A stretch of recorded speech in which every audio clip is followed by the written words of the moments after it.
이제 강아지 키우면서 실수들 진짜 많이 하시잖아요. 처음에 데려왔을 때 제품에 대한 실수일 수도 있고 음식에 대한 실수일 수도 있고 거기서 또 얻은 팁들도 같이 나눠주시면. 저는 처음에 훈련소에서 분양을 도와줬어요. 저보고 이 제품들을 세트로 이렇게 준비했으니까 돈만 주고 가져가라 했는데 밥통이랑 물통 같이 돼 있는 식기 있잖아요. 대형견은 물 마시면 물이 막 튀기니까 같이 있는 게 너무 안 좋은데 그거는 거의 한 번 써보고 바로. 솔직히 용품이 필요가 없는 게 진짜 많아요. 사람들이 무조건 꼭 사야 되는 걸로 배변판 식기로 딱 이렇게 했는데 어떤 애들 배변판에다가만 싸는 애들이 있는가 하면 우리 집 강아지 같은 경우는 판에다가 안 써요. 처음 배변판을 샀다가 다른 사람 보고 그랬거든.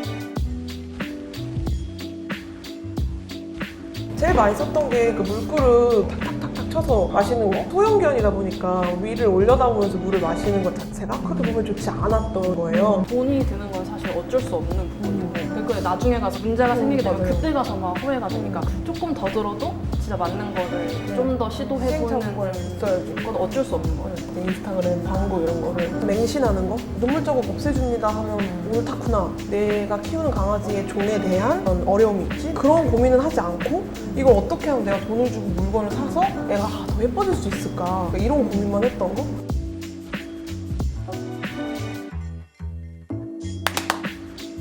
가서 주사를 맞았는데 의사 선생님 좀 이상해갖고 다른 병원 갔는데 이제 뭘 맞았는지를 그쵸. 모르겠는 거예요. 정확하게 처음에 주사 맞고 나갈 땐 본인이 무슨 주사 맞아요, 맞았는지 맞아요.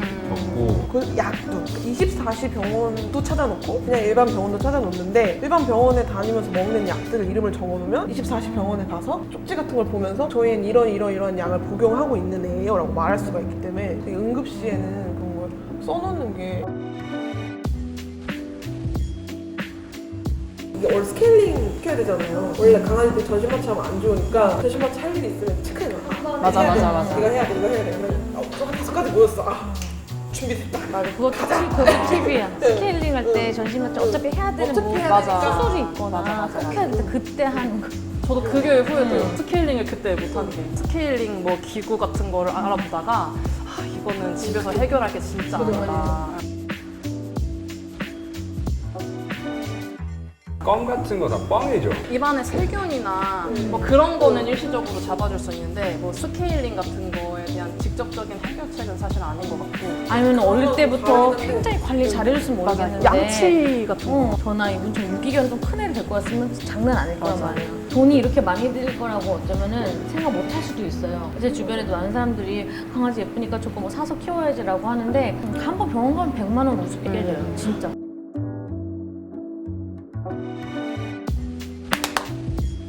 돈도 많이 드는데 처음에 맨날 산책하면 되지 하는데 그 맨날 산책하는 것도 추울 때, 더울 때, 힘들 때 하면 맞아요. 진짜 희생이에요, 그죠?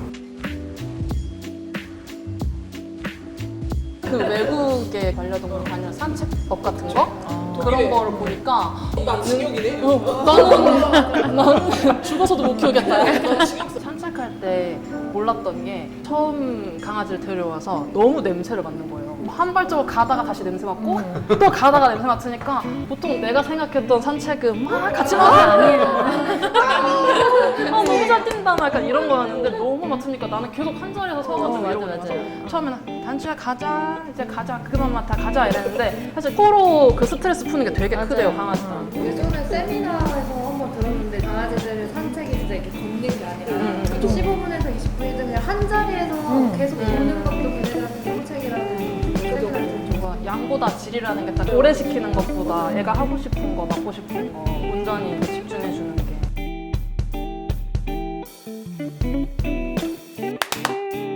처음에 데리고 왔을 때 그 위치들 있잖아요. 밥그릇을 어디다 놓는지 강아지 거 다 이렇게 몰아놓는데 밥을 여기다 사람들 지나가는 데 놔두니까 먹다 말다 이렇게 좀 예민한 애들은 그런 것도 있고 배변 패드 위치도 중요해. 사람 보이는 데서 안 싸려고 하니까 너무 공개적인 데 이렇게 놔두면 막 마려우면 굉장히 불안해하더라고요. 그런 것도 팁이 될 수 있는데 그러니까 같이 사는 사람도 얼마나 준비가 됐느냐 이게 중요한 것 같아요. 혼자 살면 나만 준비하면 되지만 아무리 내가 맡아서 키울게 이렇게 해도 불가능하거든요. 우리 엄마가 안 도와줘, 내 동생이 안 도와줘 이러면 너무 힘들죠 진짜.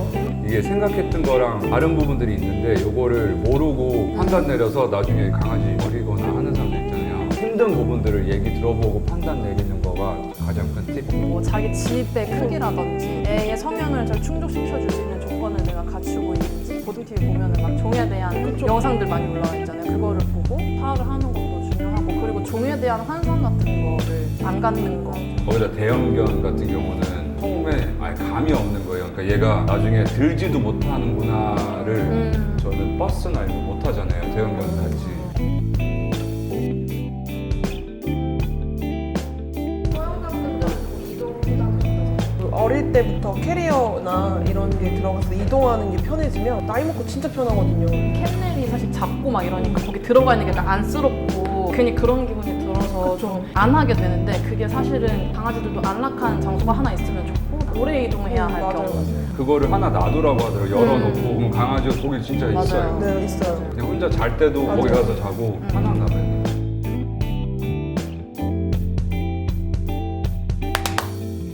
여기 무릎에 앉아있잖아. 현주야 잠깐만 나와보자 이거를 얘가 일어날 때쯤에 그 말을 하거든요. 그러니까 그거를 약간 지속적으로 알려주면 현주야 이제 잠깐만 나와볼까 하면 얘가 이제 그걸 알아듣고 스스로 이렇게 일어나서 나와요. 약간 자연스러운 얘 행동에 문장을 넣어주는 거? 그런 식으로 좀 훈련을 하거든요. 한번 훈련소에서 인사를 가르쳐준 거예요. 안녕하세요. 뭐 이렇게요. 이제 간식 주기 줄 때 하면 얘가 끝에 가서는 인사한가에서 꼭 인사를 해요.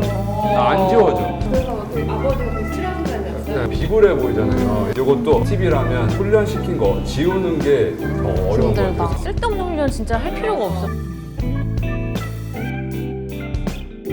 저한테 팁이 되는 거는 터치라는 거를 나중에 배웠어요. 이렇게 터치하면 와서 코를 이렇게 딱 닿는 거예요. 이쪽으로 와, 차와 할 때 못 알아들으니까 이렇게 터치하면 여기로 이렇게 오는 거예요. 못 드니까요. 근데 그거가 새로운 차면 안 들어가려 그러면 그냥 안에서 터치하면 얘가 이렇게 들어와서 하는데 그거를 이제 클리커로 앉아 이런 것들은 예를 들면 저기서 자전거가 오고 있어요. 혹시나 얘가 못 보고 절로 걸어갈까봐 이렇게 앉아 이렇게 필요할 수도 그런 거 있으니까. 필요해. 그러니까 아까 말씀하신 것처럼 이렇게 해서 이렇게 오게 네. 하는 거 그런 건 진짜 필요한 거예요. 근데 사료는 어떻게 다들 먹으셨어요? 대부분 의사 선생님도 강아지 키우시잖아요. 그래서 의사 선생님이 먹이는 사료를 처음에 따라 먹이다가 아 의사 선생님도 좀 게으른 편이구나 그 사실을 알고 인터넷 찾아보기 시작하고 사료대에서 여기서 얘기 들었을 때랑 여기서 들으면 다 너무 다른데 여러 명 듣다 보니까 더 못 고르겠는 거예요. 얘가 처음에 이제 손을 핥으니까 습진인 줄 알고 저는 이제 계속 연고 발라주고 했더니 병원에서 아 알레르기예요 하고 이렇게 얘기해 주는데 뭔가가 얘에 대한 관심이 그렇게 있는 것 같지 않은 거예요. 이렇게 실험을 한 것도 아니고 어떤 수의사님이 확률이 높은 소고기, 유제품, 밀, 닭, 계란, 양고기, 대두 요거 차례로 있는지 없는지 한번 테스트를 직접 해보라는 거예요. LIG 사료들 있잖아요. 연어다. 그럼 연어 말고는 거의 그렇게 안 들어가고 그래서 최근에는 고사료? 얘가 만약에 이거 먹었는데 문제가 없으면 그거는 먹어도 되는 거다 이렇게 얘기를 해주더라고요. 그래서 그거를 이렇게 하나씩 해보고 있는 상황인데 문제 없는 애들은 진짜 있긴 해요. 안 긁을 때도 안 긁을. 저희 애도 소고기를 그렇게 먹으면 다음날 변이 약간 묽게 나오고 변 상태 체크하는 것도 약간 좋은 것 같아요. 헤드에서 영상을 보고 저한테는 가장 큰 팁인데요. 로드니 하비브라는 사람이 자기 강아지가 이제 암이 걸린 거예요. 이거를 치료해주고 싶으니까 계속 그쪽에 공부하고 연구하고 다녔는데 처음에는 무슨 농사 짓는 사람을 만나러 갔는데 그 강아지가 30살인 거예요. 얘가 뭘 먹는지 어떻게 운동을 하는지 보고 싶어서 갔더니 아 저희는 도시에서는 뭐 20분, 40분 맨날 산책을 해요 했더니 이렇게 비웃더래요. 얘는 거의 하루에 9km를 걷는데요. 무슨 음식을 주냐 했을 때는 이렇게 사료를 이게 안 주고 그냥 지나가다 자기가 보는 거 먹는 거예요. 다른 연구소도 가보고 다 하면서 결국에 암을 제일 많이 얘기하는 게 사료만 먹이는 거라서 초록색 채소 같은 것들을 섞어서 밥을 주는 걸로 거의 90%도 암을 줄일 수 있다는 거예요. 고양이 쪽도 어스틴 텍사스에서 있는 무슨 할아버지인데 기네스에 가장 오래 산 고양이 2마리를 키운 거예요. 34살, 38살.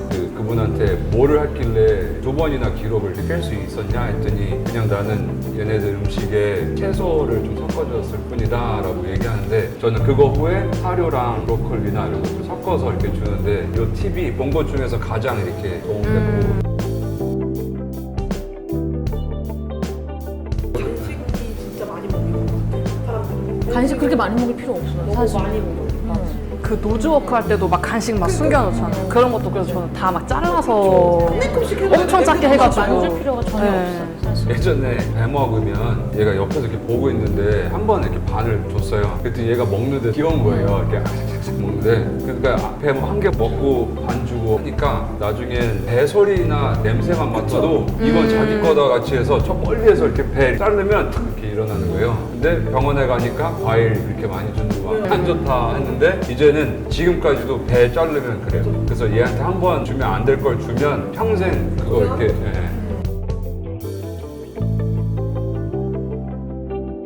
그러니까 내가 이거를 주는 이 행위가 너무 쉬우니까 이걸 계속 먹다 보면 내가 어떻게 되는지에 대한 생각을 안 하니까 하는 거죠. 나도 재밌거든요. 간식 이렇게 주는 거. 오늘은 내용이 실수, 뭐 팁 이런 거지만 키우고 나서 슬펐던 부분이 있다고 해도 그 기간을 후회하는 사람은 진짜 없는 것 같아요. 잘 준비해서 강아지와 좋은 삶을 또 이렇게 경험해 보는 게 저의 오늘의 팁. 다른 반려인 분들한테도 도움이 되는 시간이 되었으면 좋겠어요. 오늘 같이 해주셔서 너무 감사합니다. 저희가 이 컨텐츠를 만들게 된 이유는 반려동물과 같이 사는 사람들끼리 서로 했던 실수나 팁 이런 것들을 나누면서 많은 사람들이 좋은 정보를 알 수 있게 컨텐츠를 만들게 됐고요. 혹시 보시고 뭐 생각나는 나만의 또 실수가 있다든지 나만의 꿀팁 있으면 댓글로도 많이 남겨주시고 저희 인스타 DM이나 유튜브에 댓글로 영상 촬영 원하시는 분들은 연락주세요.